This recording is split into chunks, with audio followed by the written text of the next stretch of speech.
Covishield vaccine serum institute of ഇന്ത്യയുമായി വിപണന കരാർ ഒപ്പുവെച്ച കേന്ദ്ര സർക്കാർ. ഒരു ഡോസിന് 200 രൂപ നിരക്കിലാണ് കരാർ. വാക്സിനേഷന് മുന്നോടിയായി പ്രധാനമന്ത്രി വിളിച്ചു ചേർത്ത മുഖ്യമന്ത്രിമാരുടെ യോഗം പുരോഗമിക്കുകയാണ്. പ്രധാനമന്ത്രി യോഗത്തിൽ സംസാരിക്കുകയാണ്. തത്സമയ अब हमारा देश कोरोना के खिलाफ लड़ाई में एक निर्णायक चरण में प्रवेश कर रहा है. ये चरण है वैक्सीनेशन का. जैसे यहां जिक्र हुआ, 16 जनवरी से हम दुनिया का सबसे बड़ा टीकाकरण अभियान शुरू कर रहे हैं. ये हम सभी के लिए गौरव की बात है कि जिन 2 वैक्सीन को इमरजेंसी यूज ऑथराइजेशन दिया गया है, वो दोनों ही मेड इन इंडिया है. इतना ही नहीं, 4 और वैक्सीन प्रोग्रेस में है. और ये जो मैं करीब 60-70% काम पहले राउंड का होने के बाद बैठने की चर्चा इसलिए करता हूं कि उसके बाद और वैक्सीन भी आ जाएगी. और जब और वैक्सीन आ जाएगी तो हमें फ्यूचर का प्लान करने में वो भी एक बहुत बड़ी सुविधा रहेगी. और इसलिए सेकंड पार्ट इसका जो है, जो हम 50 से ऊपर वालों के लिए जाने वाले हैं, तब तक शायद हमारे पास और भी कुछ वैक्सीन आने की संभावनाएं हैं. साथियों, देशवासियों को एक प्रभावी वैक्सीन देने के लिए हमारे एक्सपर्ट्स ने हर प्रकार की सावधानियां बरती हैं. और अभी साइंटिफिक कम्युनिटी की तरफ से विस्तार से हमें बताया भी गया है. और आपको मालूम होगा, मैं इस विषय में जब भी मुख्यमंत्रियों के साथ बात हुई, मैंने हमेशा एक ही जवाब दिया था कि इस विषय में हम जो भी निर्णय करना होगा वो साइंटिफिक कम्युनिटी जो कहेगी वो ही हम करेंगे. साइंटिफिक कम्युनिटी को ही हम फाइनल वर्ड मानेंगे और हम उसी प्रकार चलते रहे हैं. कई लोग कहते थे, देखिए दुनिया में वैक्सीन आ गई, भारत क्या कर रहा है, भारत सो रहा है, इतने लाख हो गया, इतना हो गया, भारत कुछ, ऐसी भी चिल्लाहट हुई. लेकिन फिर भी हमारा मत था कि ये साइंटिफिक कम्युनिटी और जो इसके लिए जिम्मेवार लोग हैं उनकी तरफ से जब आएगा तभी हमारे लिए उचित होगा, और हम उसी दिशा में चले हैं. बड़ी बात जो मैं दोहराना चाहता हूं कि हमारी दोनों वैक्सीन्स दुनिया की दूसरी वैक्सीन से ज्यादा कॉस्ट इफेक्टिव है. हम कल्पना कर सकते हैं, अगर भारत को कोरोना टीकाकरण पूरी तरह निर्भर रहना पड़ता तो हमारे क्या हालत होते, कितनी बड़ी मुश्किल होती, हम उसका अंदाज लगा सकते हैं. ये वैक्सीन भारत की स्थितियां और परिस्थितियों को देखते हुए निर्मित की गई है. भारत के टीकाकरण का जो अनुभव है, जो दूर सुदूर क्षेत्रों तक पहुंचने की व्यवस्थाएं हैं, वो कोरोना वैक्सीनेशन कार्यक्रम में बहुत उपयोगी सिद्ध होने वाली है. साथियों, आप सभी राज्यों के साथ सलाह मशवरा करके ही ये तय किया गया है कि टीकाकरण अभियान की शुरुआत में किसे प्राथमिकता दी जाएगी. हमारी कोशिश सबसे पहले उन लोगों तक कोरोना वैक्सीन पहुंचाने की है जो देशवासियों की स्वास्थ्य सुरक्षा में जुटे हुए हैं, जो हमारे हेल्थ वर्कर्स हैं, सरकारी हो या प्राइवेट. पहले उनको टीका लगाया जाएगा. इसके साथ साथ हमारे जो सफाई कर्मचारी हैं, दूसरे फ्रंटलाइन वर्कर्स हैं, सैन्य बल है, पुलिस और केंद्रीय बल है, होमगार्ड है, डिजास्टर मैनेजमेंट वॉलेंटियर समेत तमाम सिविल डिफेंस के जवान हैं, कंटेनमेंट और सर्वेलेंस से जुड़े रेवेन्यू कर्मचारी हैं, ऐसे साथियों को भी पहले चरणों में टीका लगाया जा रहा है. देश के अलग अलग राज्यों के हेल्थ वर्कर्स, फ्रंटलाइन वर्कर्स की संख्या देखें तो एक करीब 3 करोड़ होती है. ये तय किया गया है कि पहले चरण में इन 3 करोड़ लोगों को वैक्सीन देने के लिए जो खर्च होगा वो राज्य सरकारों को वहन नहीं करना है, भारत सरकार इसको वहन करेगी. साथियों, वैक्सीनेशन के दूसरे चरण में, वैसे एक प्रकार से वो तीसरा चरण हो जाएगा, लेकिन हम अगर इन 3 करोड़ को एक माने तो दूसरा चरण 50 वर्ष से ऊपर के सभी लोगों को और 50 वर्ष से नीचे के उन बीमार लोगों को जिनको संक्रमण का सबसे ज्यादा खतरा है उनको टीका लगाया जाएगा। आप सभी परिचित हैं कि बीते कुछ हफ्तों में जरूरी इंफ्रास्ट्रक्चर से लेकर लॉजिस्टिक तक की तैयारियां सभी राज्यों और केंद्र शासित प्रदेशों के साथ विचार विमर्श करके, लगातार मीटिंगें करके, मॉड्यूल्स बना करके इसको पूरा किया गया है। देश के लगभग हर जिले में ड्राई रन्स भी पूरे हो चुके हैं। इतने बड़े देश में सभी जिलों में ड्राई रन्स हो जाना ये भी अपने आप में हमारी काफी बड़ी कैपेबिलिटी को दिखाता है। हमारी जो नई तैयारियां हैं, जो कोविड के एसओपीज हैं, उनको अब हमें अपने पुराने अनुभवों के साथ जोड़ना है। भारत में पहले से ही अनेक यूनिवर्सल इम्यूनाइजेशन प्रोग्राम ऑलरेडी चल रहे हैं, हमारे लोग बड़ी सफलतापूर्वक कर भी रहे हैं। मिशन रूबेला जैसी बीमारियों के खिलाफ भी व्यापक कैंपेन हम लोग चला चुके हैं। दुनिया के सबसे बड़े चुनाव और देश के कोने कोने तक पहुंचकर मतदान की सुविधा देने का भी हमारे पास एक बहुत ही अच्छा अनुभव है। इसके लिए जो बूथ स्तर की रणनीति हम बनाते हैं, उसी को हमें यहां भी प्रयोग में लाना है। साथियों, इस टीकाकरण अभियान में सबसे अहम उनकी पहचान और मॉनिटरिंग का है जिनको टीका लगाना है। इसके लिए आधुनिक टेक्नोलॉजी का उपयोग करते हुए कोविन नाम का एक डिजिटल प्लेटफॉर्म भी बनाया गया है। आधार की मदद से लाभार्थियों की पहचान भी की जाएगी और उनको दूसरी डोज समय पर मिले, ये भी सुनिश्चित किया जाएगा। मेरा आप सभी से विशेष आग्रह रहेगा कि टीकाकरण से जुड़ा रियल टाइम डेटा कोविन पर अपलोड हो, ये सुनिश्चित करना है। इससे जरा सी चूक भी इस मिशन को नुकसान पहुंच सकता है। कोविन पहले टीके के बाद एक डिजिटल वैक्सीनेशन सर्टिफिकेट जनरेट करेगा।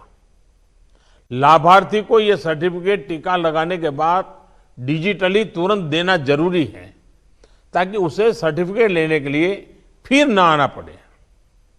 किसको टीका लग चुका है ये तो इस सर्टिफिकेट से पता चलेगा ही, साथ ही दूसरी डोज उसको कब लगेगी इसके रिमाइंडर के रूप में भी ये काम करेगा। दूसरी डोज के बाद फाइनल सर्टिफिकेट दिया जाएगा। साथियों, भारत जो करने वाला है उसे दुनिया के अनेक देश फिर फॉलो करेंगे, इसलिए हमारी जिम्मेदारी बहुत ज्यादा है। एक और अहम तथ्य है जिसका हमें ध्यान रखना है, दुनिया के 50 देशों में 3-4 सप्ताह से वैक्सीनेशन का काम चल रहा है। करीब करीब 1 महीना हुआ, लेकिन अब भी करीब करीब 2.5 करोड़ लोग ही वैक्सीन हो पाई है पूरी दुनिया में। उनकी अपनी तैयारियां हैं, उनका अपना अनुभव है, उनका सामर्थ्य है, वो अपने तरीके से कर रहे हैं। लेकिन अब भारत में हमें अगले कुछ महीनों में ही लगभग 30 करोड़ आबादी के टीकाकरण का लक्ष्य हासिल करना है। इस चुनौती का पूर्वानुमान लगाते हुए ही बीते महीनों में भारत ने बहुत व्यापक तैयारियां की हैं। कोरोना की वैक्सीन से अगर किसी को कुछ असहजता होती है तो उसके लिए भी जरूरी प्रबंध किए गए हैं। यूनिवर्सल इम्यूनाइजेशन प्रोग्राम में पहले से ही इसके लिए एक मैकेनिज्म हमारे पास रहता है। कोरोना टीकाकरण के लिए इसको और मजबूत किया गया है। साथियों, वैक्सीन और टीकाकरण की इन बातों के बीच हमें यह भी याद रखना है कि कोविड से जुड़े जो प्रोटोकॉल हम फॉलो करते आ रहे हैं, उनको इस पूरी प्रक्रिया के दरमियान भी बनाए रखना है। थोड़ा सा भी लूजनेस नुकसान कर सकता है। और यही नहीं, जिनको टीका लगाया जा रहा है वो भी संक्रमण को रोकने के लिए जो सावधानियां हम लेते रहे हैं उनको फॉलो करते रहे। ये सुनिश्चित करना ही होगा। एक और बात जिस पर हमें बहुत गंभीरता से काम करना है।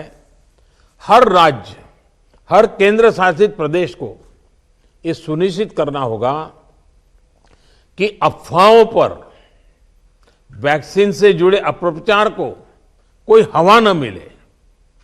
इफ्स और बट्स से बात नहीं होनी चाहिए। देश और दुनिया के अनेक स्वार्थी तत्व हमारे इस अभियान में रुकावट डालने की कोशिश कर सकते हैं।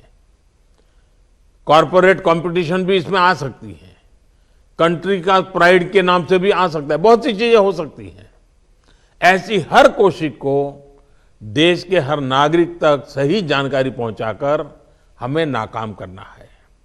इसके लिए हमें धार्मिक और सामाजिक संस्थाओं, NYK हो, NSS हो, सेल्फ हेल्प ग्रुप्स हो, प्रोफेशनल बॉडीज हो, रोटरी, लायंस क्लब जैसे संस्थाएं हो, रेड क्रॉस जैसी संस्थाएं हो, इन सबको हमने साथ जोड़ना है।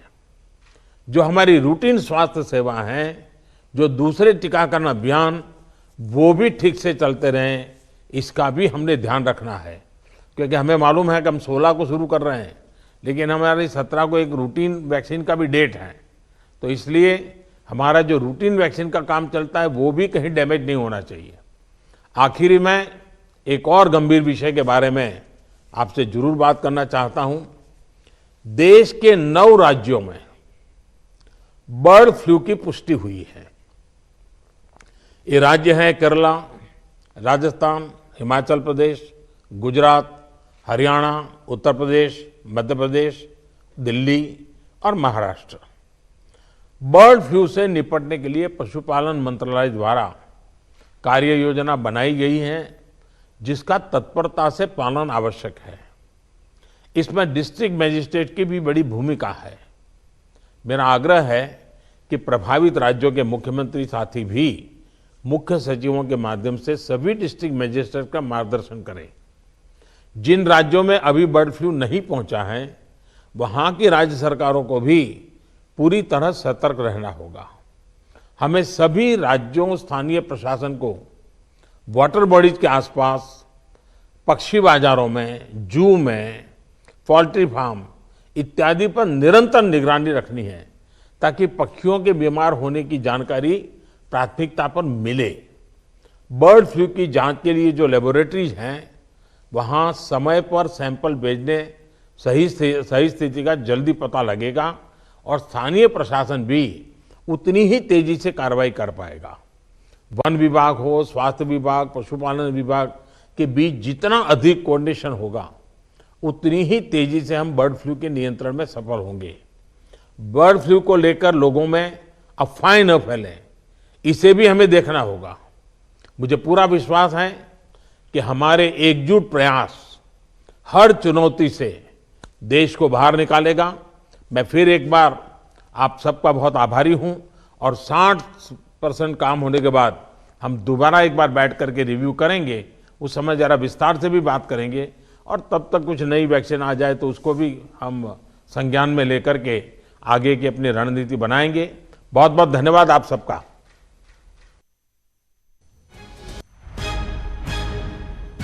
വാക്സിൻ 3 കോടി മുന്നണി പോരാളികൾക്ക് സൗജന്യ വാക്സിൻ നൽകുമെന്ന് പ്രധാനമന്ത്രി നരേന്ദ്രമോദി. രാജ്യത്തിന്റെ അഭിമാന നിമിഷത്തിലേക്ക് കടക്കുകയാണ്. ഭാരതം ചെയ്യുന്ന പ്രവർത്തനങ്ങൾ പിന്തുടരും മറ്റു രാജ്യങ്ങൾ. ഫെഡറലിസത്തിന്റെ മഹനീയ മാതൃകയാണ് രാജ്യം നടപ്പിലാക്കാൻ പോകുന്ന വാക്സിൻ വിതരണമെന്നും ഒരു ഡോസിന് 200 രൂപയാണ് ഏർപ്പെടുന്നത്. 2 വാക്സിനുകൾക്കാണ് ഇപ്പോൾ അനുമതി ലഭ്യമായിരിക്കുന്നത്. 4 വാക്സിനുകൾ രാജ്യത്ത് അനുമതി ലഭ്യമാകുന്ന രീതിയിലേക്ക് കാര്യങ്ങൾ പോകും. KP അഭിലാഷ് വിശദാംശങ്ങളുമായി ചേരുന്നു. അഭിലാഷ്, അഭിമാന നിമിഷം എന്ന് പറയുന്നു. രാജ്യം മുഴുവൻ ഉറ്റുനോക്കിയിരുന്ന സന്ദർഭമാണ് എത്തിച്ചേർന്നിരിക്കുന്നതെന്ന് പ്രധാനമന്ത്രി അവകാശപ്പെടുമ്പോൾ ഏതെല്ലാം രീതിയിൽ വാക്സിൻ വിതരണം നടപ്പാക്കുക, എത്ര വാക്സിനുകൾക്ക് അനുമതി, എന്തെല്ലാം കാര്യങ്ങളാണ് അദ്ദേഹം വിശദീകരിച്ചത്? സവർണ വാക്സിൻ വിതരണവുമായി ബന്ധപ്പെട്ട ആശങ്കകൾക്കുള്ള മറുപടി കൂടിയാണ് ഇന്ന് പ്രധാനമന്ത്രിയുടെ വാക്കുകളിൽ നിന്ന് വ്യക്തമായത്. പ്രത്യേകിച്ച് കോവിഷീൽഡും കോവാക്സിനുമാണ് രാജ്യത്ത് ഉടനീളം രോഗപ്രതിരോധത്തിന്റെ ഭാഗമായി ആദ്യത്തെ ഘട്ടത്തിൽ തന്നെ എത്തുക എന്നുള്ളതായിരുന്നു കേന്ദ്ര സർക്കാരിന്റെ അറിയിപ്പ്. അതിൽ കോവാക്സിൻ വേണ്ടത്ര പരീക്ഷണങ്ങൾ നടത്തിയിട്ടില്ല എന്ന തരത്തിൽ പ്രതിപക്ഷ പാർട്ടികൾ ഉൾപ്പെടെ ആശങ്കകൾ അറിയിച്ച ഒരു പശ്ചാത്തലമുണ്ട്. അവിടെയാണ് പ്രധാനമന്ത്രി 2 വാക്സിനുകൾ ഇത് രണ്ടും തദ്ദേശീയമായി തന്നെ ഉൽപ്പാദിപ്പിച്ചതാണ് എന്നും ഇത് ഏറ്റവും കുറഞ്ഞ നിരക്കിലും ഏറ്റവും കാര്യക്ഷമമായ ഫലപ്രദമായ വാക്സിനുകളാണ് എന്ന തരത്തിലുമുള്ള പ്രതികരണം നടത്തിയത്. അതോടൊപ്പം തന്നെയാണ് അപർണ സൂചിപ്പിച്ചതുപോലെ തന്നെ ഈ തദ്ദേശീയമായ വികസിപ്പിച്ച വാക്സിനുകൾക്ക് പുറമെ ഇനിയും കൂടുതൽ വാക്സിനുകൾ മറ്റ് കമ്പനികളുടെ വാക്സിനുകൾ കൂടി വിതരണത്തിന് എത്തും എന്നുകൂടി പ്രധാനമന്ത്രി പറയുമ്പോൾ അത് ഇന്ത്യ തന്നെ വികസിപ്പിച്ചെടുക്കുന്നു എന്നുള്ളതിന്റെ ഒരു ക്രെഡിറ്റ് കൂടിയാണ് അദ്ദേഹം അവകാശപ്പെട്ടത്. അതോടൊപ്പം തന്നെയാണ് വാക്സിൻ വിതരണവുമായി ബന്ധപ്പെട്ടുള്ള സംശയങ്ങൾ, അതായത് 1 കോടിയോളം വരുന്ന ആരോഗ്യ പ്രവർത്തകർ, പിന്നീട് 2 കോടിയോളം വരുന്ന മുന്നണി പോരാളികൾ, ഇവർക്ക് പൂർണ്ണമായും സൗജന്യമായി തന്നെ വാക്സിൻ നൽകും എന്നുകൂടി അദ്ദേഹം വ്യക്തമാക്കിയിരിക്കുന്നു. രാജ്യം പൂർണ്ണമായും സജ്ജമായി കഴിഞ്ഞിരിക്കുന്നു എന്നുള്ളതാണ് പ്രധാനമന്ത്രിയുടെ വാക്കുകളിൽ കൂടി വ്യക്തമാകുന്നത്. ഒപ്പം ആരോഗ്യരംഗത്ത് വലിയ മുന്നേറ്റമാണ് ഇപ്പോൾ ഇന്ത്യ നടത്തിക്കൊണ്ടിരിക്കുന്നത് എന്നുകൂടി അദ്ദേഹം പറഞ്ഞു വെക്കുന്നു. പ്രത്യേകിച്ച് പക്ഷിപ്പനിയുമായി ബന്ധപ്പെട്ട വിഷയത്തെ അടക്കം കൈകാര്യം ചെയ്ത സംസ്ഥാനങ്ങളുടെ രീതിയെ അടക്കം അദ്ദേഹം പ്രശംസിക്കുകയും ചെയ്യുന്നുണ്ട്. അങ്ങനെ കോവിഡിനെ മറികടക്കുവാനുള്ള ഒരു വലിയ പ്രയത്നത്തിലേക്ക് രാജ്യം കടക്കുകയാണ് എന്നും ഇത് പ്രത്യേകിച്ച് 130 കോടി ജനങ്ങളുള്ള ഇന്ത്യയിൽ നടക്കാൻ പോകുന്ന ഈ യജ്ഞം ലോകത്തിന് മാതൃകയാവുകയും ചെയ്യും എന്നാണ് പ്രധാനമന്ത്രി അവകാശപ്പെട്ടത്. കെ പി അഭിലാഷ്, ഏതായാലും അഭിമാന നിമിഷമാണ് രാജ്യത്തിന്. പ്രധാനമന്ത്രി നരേന്ദ്രമോദി 3 കോടി മുന്നണി പോരാളികൾക്ക് സൗജന്യ വാക്സിൻ, ആദ്യഘട്ടത്തിലെ ചെലവ് കേന്ദ്രം വഹിക്കും. 2 വാക്സിനുകൾക്ക് അനുമതി ലഭ്യമായതായും അദ്ദേഹം വിശദീകരിച്ചു. മുഖ്യമന്ത്രിമാരുടെ യോഗത്തിന് ശേഷമാണ് അദ്ദേഹം സംസാരിച്ചത്. കോവിഡ് വാക്സിനേഷൻ നൽകുന്നതിന് സംസ്ഥാനത്തെ 133 കേന്ദ്രങ്ങളുടെ പട്ടികയും തയ്യാറായി. എറണാകുളം ജില്ലയിൽ 12 കേന്ദ്രങ്ങളിലും തിരുവനന്തപുരം, കോഴിക്കോട് ജില്ലകളിൽ 11 കേന്ദ്രങ്ങളിലും വാക്സിൻ വിതരണം നടക്കും. മറ്റ് ജില്ലകളിൽ 9 കേന്ദ്രങ്ങളിലാണ് വാക്സിൻ വിതരണം ഉണ്ടാവുക. കേരളത്തിന്റെ കോവിഡ് പ്രതിരോധ പ്രവർത്തനങ്ങളിൽ തൃപ്തി രേഖപ്പെടുത്തി കേന്ദ്ര സംഘം.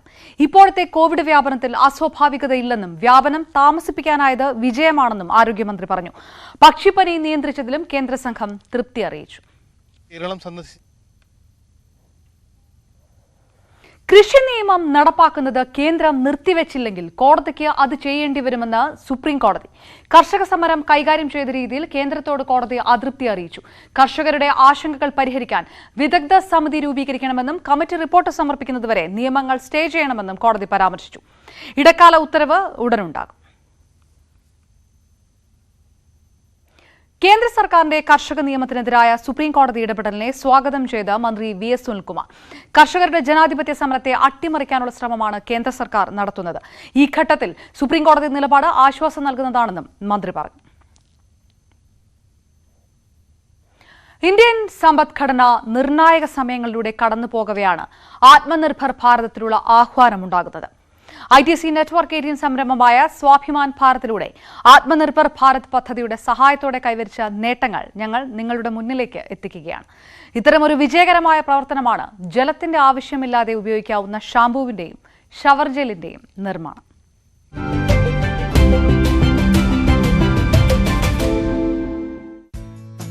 Clenster's main aim is to provide hygiene solutions that do not use any water. Incubated at IIT Roorkee and launched in 2016, this startup manufactures waterless bath and shampoo solutions. Personal hygiene is not accessible to a lot of people. For example, patients in hospital, soldiers in different tough terrain. So with that perspective, we started. Today, over 500 hospitals, including the All India Institute of Medical Sciences in Delhi, have adopted Clenster's solutions.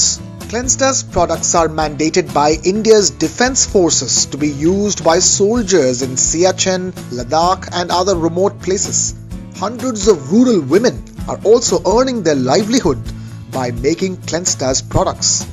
COVID times, we engaged a lot of rural women in our facility so that production can happen, and where financially everybody got hit, so they can at least earn their livelihood. Clenster is playing a crucial role in India's fight against COVID-19 the Swabhiman way.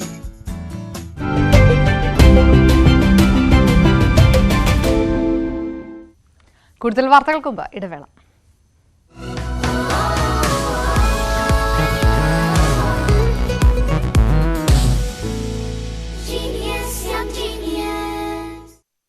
ഏവരെയും അതിശയിപ്പിക്കുന്ന കഴിവും പ്രതിഭയുമുള്ള ചില കുട്ടികളുണ്ട്. അത്തരം മിടുക്കന്മാരായ കുട്ടികളെ പരിചയപ്പെടുത്താനായി news 18 ഒരു പുതിയ programme തുടങ്ങുന്നു. ജനുവരി 16 മുതൽ സംപ്രേഷണം തുടങ്ങുന്ന ബൈജൂസ് യങ് ജീനിയസ്. അതിനു മുൻപായി ചില മിടുക്കന്മാരെയും മിടുക്കികളെയും നമുക്ക് പരിചയപ്പെടാം.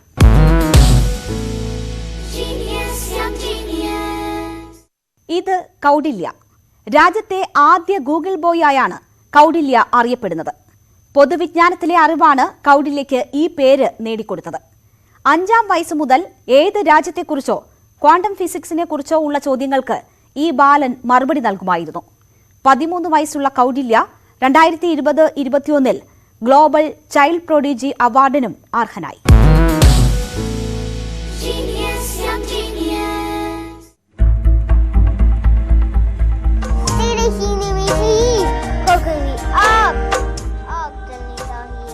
അഞ്ചാം വയസ്സിൽ ടെലിവിഷൻ താരം, 6-ാം വയസ്സിൽ കോൻ ബനേഗാ ക്രോർപതി ഷോയിൽ പങ്കെടുത്തു. ഇന്ന് 13-ാം വയസ്സിൽ KBCയുടെ എക്സ്പേർട്ടായി മാറി. 2007 ഡിസംബർ 24 ഹരിയാനയിലെ കർണാലിലെ കോണ്ട് എന്ന ഗ്രാമത്തിലാണ് കൗടില്യയുടെ ജനനം. കുഞ്ഞിലെ മുതൽ ഓരോ വിഷയങ്ങളും അറിയാൻ കൗതുകമുണ്ടായിരുന്ന മിടുക്കനായിരുന്നു കൗടില്യ. मैंने 20 दिन के अंदर completed the world map and then not only that मैंने GDP, economies, population, religious, politics इन सभी चीज़ों के ऊपर मैंने अपना जो नॉलेज है वो बटोरा.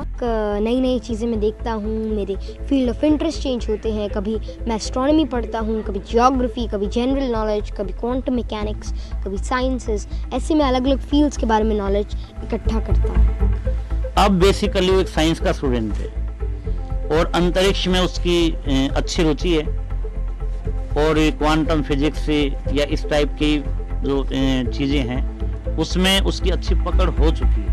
अगर कोई भी बच्चा बड़ी से बड़ी चीज़ कर सकता है अगर उसको सही प्लेटफॉर्म मिले और उसको सही गाइडेंस मिले और उसके पास डिटर्मिनेशन हो और डेडिकेशन, और एक डेडिकेशन के साथ वो जो भी अपना काम है उसको करे, then he can achieve anything that he want. കമ്പ്യൂട്ടറിനെ വരെ തോൽപ്പിക്കുന്ന അറിവുള്ള ഈ കുഞ്ഞുമിടുക്കൻ 2013 ഹരിയാന മുഖ്യമന്ത്രി ഭൂപീന്ദർ സിംഗ് ഹൂഡയിൽ നിന്ന് 10 ലക്ഷം രൂപയുടെ സമ്മാനം നേടിയിട്ടുണ്ട്. 2015 UK-യുടെ ഹൗസ് ഓഫ് കോമൺസിൽ നിന്ന് പ്രൈഡ് ഓഫ് ഇന്ത്യ അവാർഡും നേടി. 2016 UAE സർക്കാരിൽ നിന്നുള്ള പുരസ്കാരത്തിനും അർഹനായി. 2017 നേപ്പാളിലെ ഇന്ത്യൻ എംബസിയുടെ പുരസ്കാരവും നേടി. 2019 ദുബായ് ചേംബർ ഓഫ് കൊമേഴ്സ് സംഘടിപ്പിച്ച പരിപാടിയിൽ 1000-ഓളം വരുന്ന കുട്ടികൾക്ക് ക്ലാസ് എടുത്തു. മുൻ രാഷ്ട്രപതിമാരായ ഡോക്ടർ APJ അബ്ദുൽ കലാമിൽ നിന്നും പ്രണബ് മുഖർജിയിൽ നിന്നും കൗടില്യ പുരസ്കാരം നേടിയിട്ടുണ്ട്.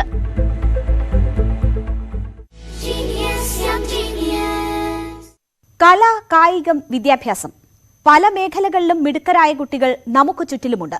ഈ കുട്ടികളുടെ കഴിവുകൾ പ്രദർശിപ്പിക്കാനും പ്രഗത്ഭരുമായി സംവദിക്കാനുമായുള്ള അവസരമൊരുക്കുകയാണ് ബൈജൂസ് യങ് ജീനിയസ്. ഈ മിടുക്കന്മാരെ പരിചയപ്പെടാം. ന്യൂസ് 18 ജനുവരി 16 മുതൽ ശനിയാഴ്ച വൈകിട്ട് 7:30 ഞായറാഴ്ച രാവിലെ 11:30. സമവായ ശ്രമവും പരാജയപ്പെട്ടു. LDF വിടുന്നതിൽ ഔദ്യോഗിക പ്രഖ്യാപനം നാളെ ഉണ്ടാകും. അവസാനവട്ട ഒത്തുതീർപ്പ് ശ്രമത്തിനായി TP പീതാംബരൻ മാസ്റ്റർ മുഖ്യമന്ത്രിയുമായി നാളെ ചർച്ച നടത്തും. ശരത് പവാറുമായി സീതാറാം യെച്ചൂരിയും ഡി രാജയും കൂടിക്കാഴ്ച നടത്തി. NCPയിൽ തർക്കം നിലനിൽക്കെയാണ് കൂടിക്കാഴ്ച. ഡൽഹിയിൽ ശരത് പവാറിന്റെ വസതിയിലായിരുന്നു കൂടിക്കാഴ്ച. കൃഷി നിയമവുമായി ബന്ധപ്പെട്ട വിഷയമാണ് ചർച്ച ചെയ്തതെന്ന് നേതാക്കൾ പ്രതികരിച്ചു. അതിരപ്പള്ളി പദ്ധതി നടപ്പാക്കണമെന്നാണ് വൈദ്യുതി മന്ത്രി എന്ന നിലയിൽ തന്റെ ആഗ്രഹമെന്ന് MM മണി. പദ്ധതി ഉപേക്ഷിച്ചിട്ടില്ല. എന്നാൽ ശക്തമായ എതിർപ്പ് പരിഗണിച്ച് ചെറുകിട പദ്ധതികൾക്ക് ശ്രദ്ധ നൽകാനാണ് തീരുമാനമെന്നും മന്ത്രി പറഞ്ഞു. ശക്തമായ എതിരഭിപ്രായങ്ങളുണ്ട്. വൈദ്യുതി മന്ത്രി എന്ന നിലയിൽ അത് നടത്തണമെന്ന അഭിപ്രായമാണ് എനിക്കുള്ളത്. പക്ഷേ അത് മറ്റ് വിവിധ തടസ്സങ്ങൾ വരുന്നുണ്ട്. അതുകൊണ്ടാണ് നടപ്പിലാക്കാൻ കഴിയാതെ വരുന്നത്. കടക്കാവൂർ പോക്സോ കേസിൽ പ്രതിയായ അമ്മയുടെ ജാമ്യാപേക്ഷ തള്ളി. തിരുവനന്തപുരം പോക്സോ കോടതിയാണ് ജാമ്യാപേക്ഷ തള്ളിയത്. കേസിൽ ചൈൽഡ് വെൽഫെയർ കമ്മിറ്റിയും പോലീസും തമ്മിലുള്ള ഏറ്റുമുട്ടൽ തുടരുകയാണ്. കേസുമായി ബന്ധപ്പെട്ട് ചൈൽഡ് വെൽഫെയർ കമ്മിറ്റി നൽകിയ റിപ്പോർട്ട് പുറത്തുവന്നു. നവംബർ 30 നൽകിയ റിപ്പോർട്ടിൽ അമ്മ പലതവണ മോശമായി പെരുമാറിയതായി കുട്ടി മൊഴി നൽകിയതായും വ്യക്തമാക്കുന്നു. കിടക്കാവൂർ പോക്സോ കേസിൽ ചൈൽഡ് വെൽഫെയർ കമ്മിറ്റിക്കെതിരെ ഗുരുതര വിമർശനവുമായി യുവതിയുടെ പിതാവ്. പോലീസും ചൈൽഡ് വെൽഫെയർ കമ്മിറ്റിയും അറിഞ്ഞുകൊണ്ടാണ് കേസ് കെട്ടിച്ചമച്ചതെന്ന് അദ്ദേഹം കുറ്റപ്പെടുത്തി.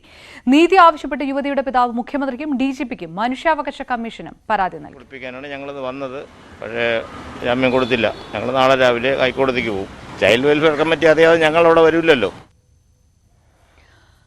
നടിയെ ആക്രമിച്ച കേസിൽ കോടതിയിൽ സമർപ്പിച്ച കുറ്റപത്രം ഭേദഗതി ചെയ്യാനുള്ള പ്രോസിക്യൂഷന്റെ അപേക്ഷയിൽ ജനുവരി 15-ന് വിധി പറയും. കേസിൽ സാക്ഷികൾക്ക് സമൻസ് അയക്കാൻ ഉത്തരവായി.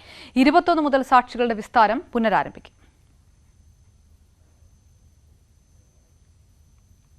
സംസ്ഥാനത്തെ സിനിമാ തിയേറ്ററുകൾ മറ്റന്നാൾ തുറക്കും. ഫിലിം ചേംബർ കൊച്ചിയിൽ യോഗം ചേർന്ന് തീരുമാനം ഔദ്യോഗികമായി പ്രഖ്യാപിക്കും.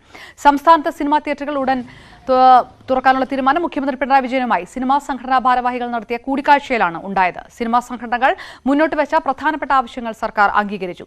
സർക്കാരിനെ അഭിനന്ദിച്ച് മോഹൻലാലും മമ്മൂട്ടിയും രംഗത്തെത്തി. മലയാള സിനിമയ്ക്ക് ഊർജ്ജം പകർന്നതാണ് മുഖ്യമന്ത്രി പ്രഖ്യാപിച്ച ഇളവുകളെന്ന് മോഹൻലാൽ ഫേസ്ബുക്കിൽ കുറിച്ചു. മുഖ്യമന്ത്രിക്ക് മോഹൻലാൽ നന്ദി പറഞ്ഞു.